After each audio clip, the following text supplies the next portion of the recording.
Hello everyone and welcome back to this brand new video. Now for today we're going to be playing 4-color Reclamation in Mythic Ranked. Now one thing that I wanted to say before we get into this video, this deck is not my own. I did not come up with this deck. This deck was played by Zhang Wushu. I really hope I pronounced his name correctly. And he top 8'd the player store online this weekend with it. Now what's very cool about it is that it's tailored to beat the mirror match. It's very good against Reclamation. I'm going to go through the choices quickly. But your 4 colors are you're playing green, white, blue, you're basically playing Bant, and you're splashing red for the explosion side of expansion explosion. And this deck performed actually pretty well. I was testing it before this video.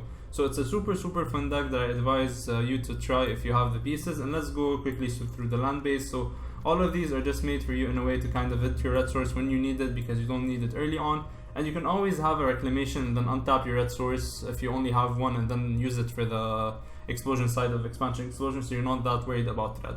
But what is the deck trying to do? The deck is trying to disrupt mainly Wilderness Reclamation, because you have your Negate, you have your Dispute, and then that way you kind of stumble their ramp, you stumble their like payoffs. So for example, you can either negate the Wilderness itself, or you can negate the expansion explosion itself, and that's a super good position to be in game 1.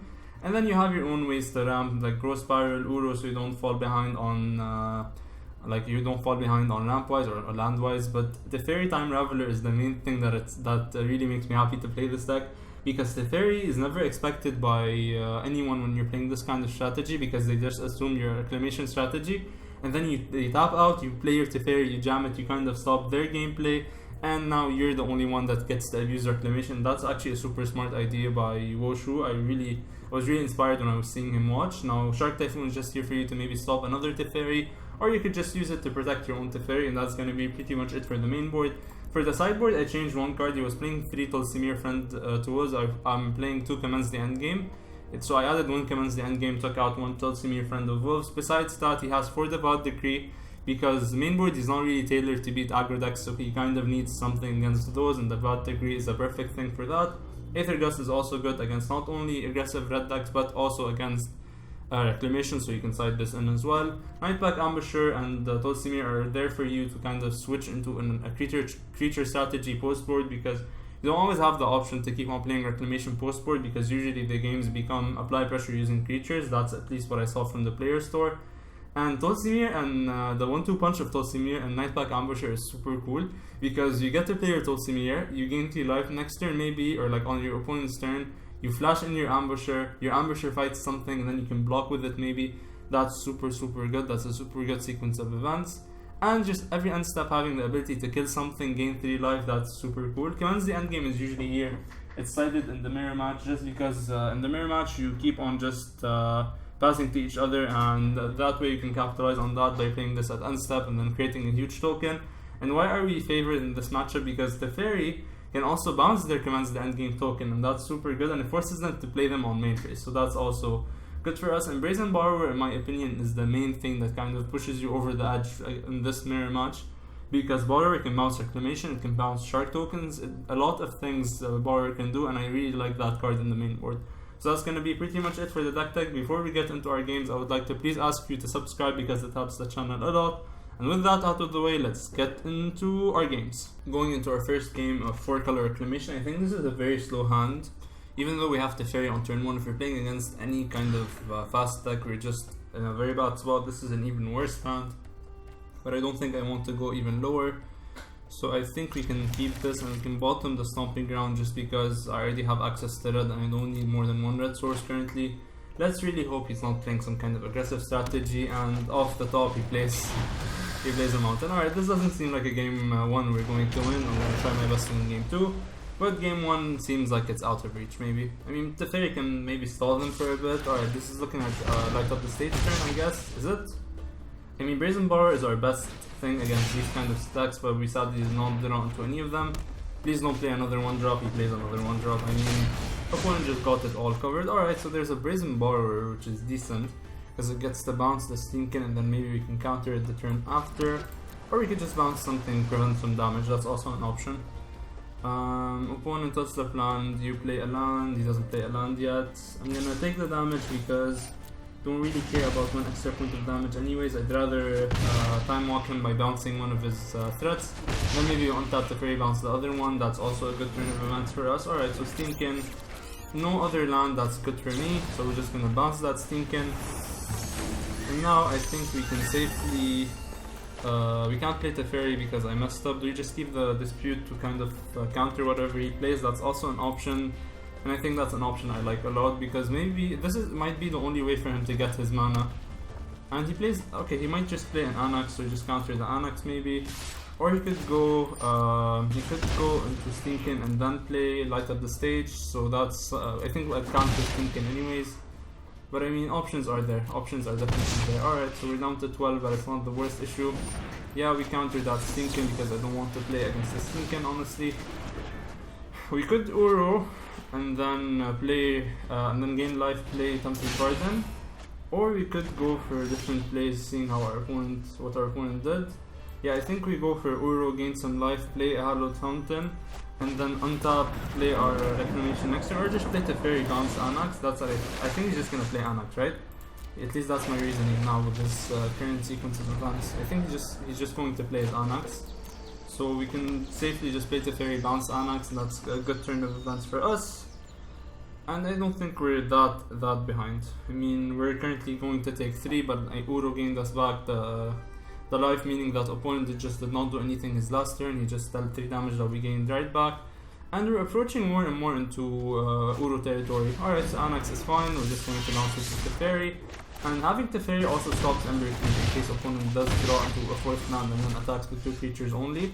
And we have the Negate to stop any potential future Ember Cleave, although Negate against this matchup doesn't feel good, but I mean, you have to do with what you have in hand. Alright, so next turn, we cannot Uro quite yet. Could we?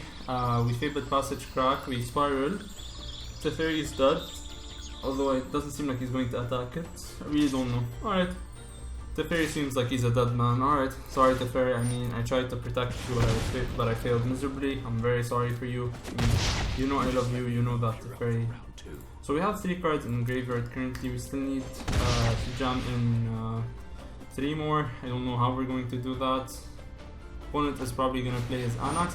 He plays Steamkin, so he might be just setting up for a huge Embercleave, although Embercleave doesn't really make sense. I would have played Anax if he was setting up for Embercleave.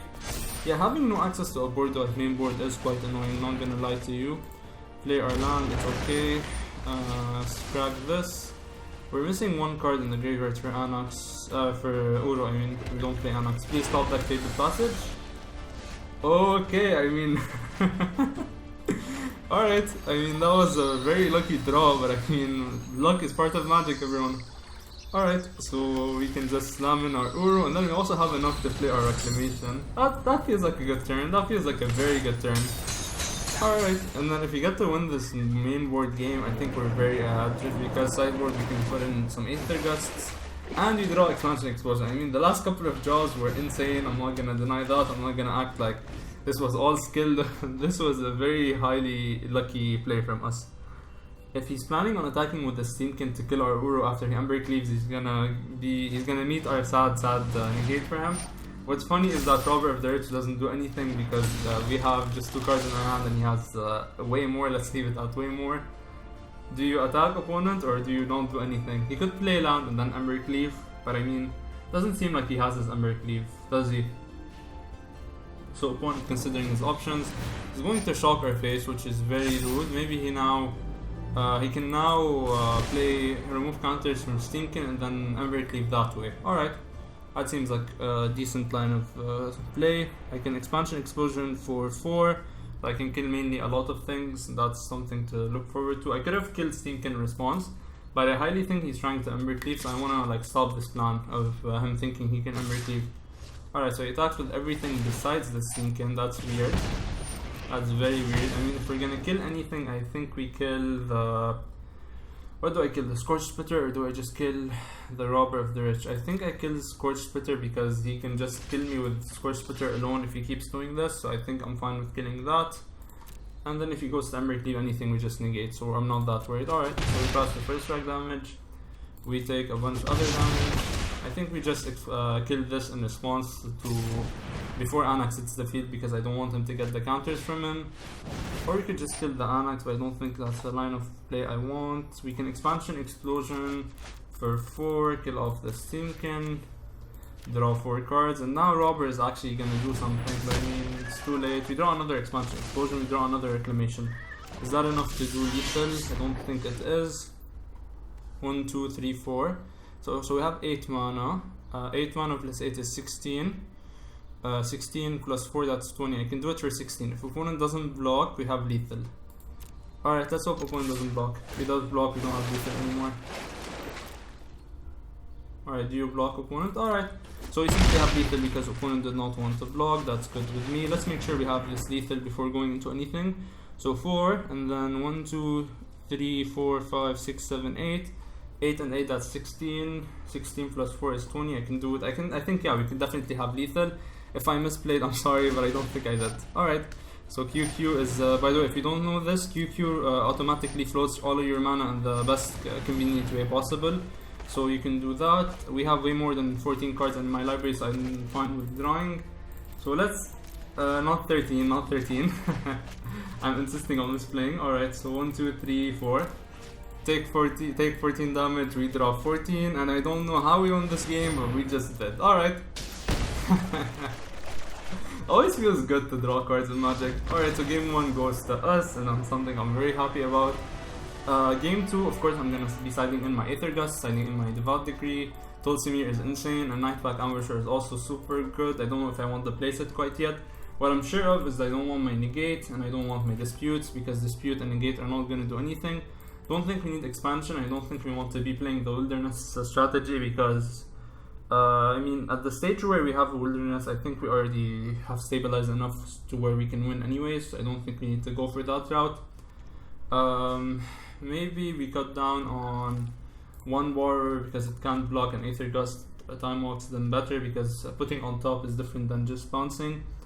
And I think that's a good turn of events for us. What else do I think Shark Typhoon is good. Maybe we lose 1 more expansion, 1 Shark Typhoon, and that should be enough. Because like Shark Typhoon in the first couple of turns is not going to do anything because we have Aether Gust and we have the Devout Decree. So maybe that's the best way to sideboard. If you don't agree with the way I sideboarded, please do tell me in the comments down below. So just tell me. And I'll make sure to change and then to discuss it with you. Alright, so we have triple Devout Decree. And we have a land to get into our Shark Typhoon, and we can just cycle our Shark Typhoon in case we still need things. And I think that's a very good. Hand. This deals with literally most of the things he plays. That's good with me. I do not want to draw all of the Fabled Passage in the deck, but we apparently did, and that's fine. At least I'm gonna have perfect mana. Is this going to be a turn 2 Robber of the Rich, or is this going to be another Fervent Champion? I hate when they put a double Fervent Champion. This card is so bad up until you have another one. Do you have triple Fervent Champion, opponent? Alright, at least not a triple Fervent Champion. And then when we remove one of these, he does not have Ember Cleave up anymore, so that's good with me. We're gonna be taking 5 on turn 2, which is something very sad, but I mean, what can we do, guys? It's not something I can control. We're gonna grab this Fabled Passage, guess I'm gonna get a blue source. I mean, red, we're not gonna need it really because we're only playing 1 expansion explosion. We're gonna play the Trample Garden, we're gonna Devout Decree 1 Fervent Champion, and it is worth it to chop for 2, because that way we prevent, I'm definitely gonna keep this, that way we prevented 2 damage, and we prevented 4 damage by doing that, and we prevented an Ember Cleave turn, so it's definitely worth it to do what I did. Alright, so Fervent Champion, Tin Street Dodger is fine with me. This is looking like an Ember Cleave turn, not an Ember Cleave, I mean light up the stage turn, right opponent? Alright, so definitely light up the stage, play lands, please play a 2-drop. Please play a 2-drop, that's not a 2-drop, but it's fine. Please don't play another 1-drop. Alright, so I don't want him to play another 1-drop because that way I can't stop Ember Cleave because he would just attack with 3. So I think we take the Scorch Splitter because it's presenting the most amount of damage currently. And what do we scry off the top? Nightpack Ambusher, that's not a Nightpack Ambusher. Currently, if we get to survive to turn 5, I think we just turn the table with Tolsimir.